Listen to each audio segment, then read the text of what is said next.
actually God came after me and captured me is when I think of how he changed my story. I was running the other way. I wasn't trying to be a Christian. I was someone who mocked Christianity, mocked Christians.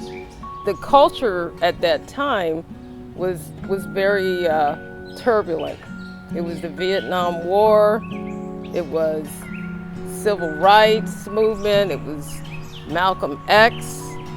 It was the time when people were experimenting in drugs, and all of that shaped me. It was pro-feminism and,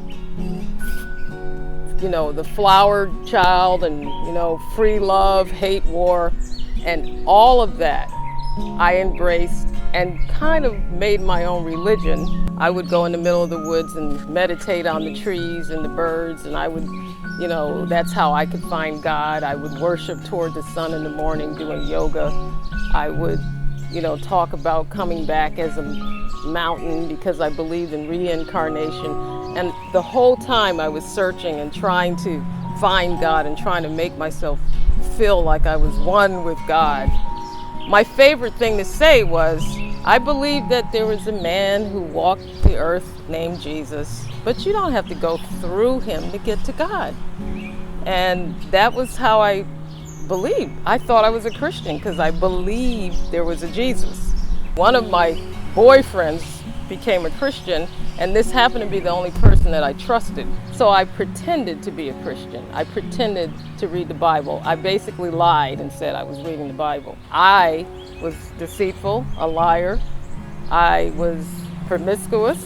I was a hardcore feminist, and I was a murderer of unborn. I was really lost. I was pretending to read the Bible again so that when my friend called, I would say, yeah, I read the Bible. And I saw another verse, and it was, God is love in 1 John. And that floored me, because here now I'm seeing God is love. God is love, not this fake stuff that I've been going after, but God is love. It wasn't too long after that I fell on my face and prayed and asked him to save me with a bunch of Jesus people, and began a long journey of being changed. I mean, I had a lot of bad habits. I learned how to walk in a proper manner because I had a problem with the way I carried myself.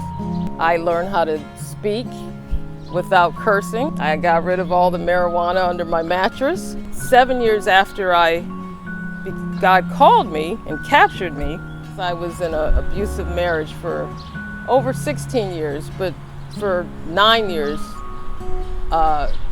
physically there. And at that point, I saw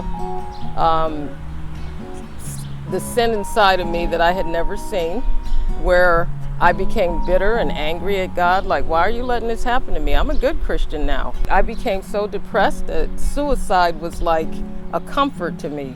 And at that point, I repented, and I asked God to help me to trust that whatever he had for me in this life, even if it was to be a single mom, even if it was to be alone or poor or whatever, that I would trust that his love was enough for me. And his love has kept me for over 38 years, and hasn't been easy, but amen.